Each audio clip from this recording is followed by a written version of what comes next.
இப்ப 3 பேருக்கு எவ்வளவு கட்டணும்? 3 லேக் கிட்ட வரும் மேம். இருங்க, உங்களுக்கு ஒரு மாசத்துல 3 லட்சம் சம்பாதிக்க முடியுமா? ஒரு மாசத்துல 3 லட்சம் சம்பாதிக்க முடியாதா மேடம்? ஆனா ரெடி பண்ணல மேடம். ரெடி பண்ணி அனுப்ப முடியுமா?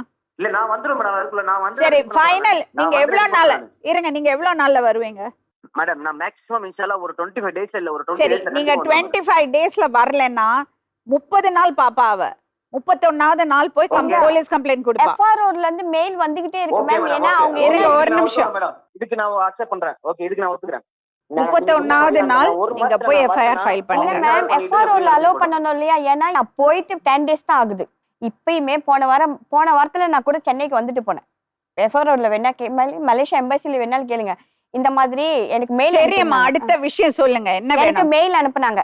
ஏன் இன்னும் உங்களோட 2வது 3வது ஏன் 3வது அப்ளிகேஷன் ஏன் நீங்க அப்ளை பண்ணலன்னு. அதுக்கு தான் நான் வந்து நேராவே வந்து சொல்லிட்டு போனேன், இந்த மாதிரி என் பொண்ணு வரமாட்டேன்னு சொல்லுதுன்னு. அப்பதான் அவங்க சொன்னாங்க, வரமாட்டேன்னு சொன்னாலுமே நீங்க விட்டுட்டு போக முடியாது. சரி, அப்ளிகேஷன் அனுப்புறதுக்கு போடுறதுக்கு காசு வேண்டாம்ல? காசு அதுக்கு தான் நான் சொல்றேன், என்கிட்ட பாஸ்போர்ட் என் பொண்ணு அனுப்புங்க.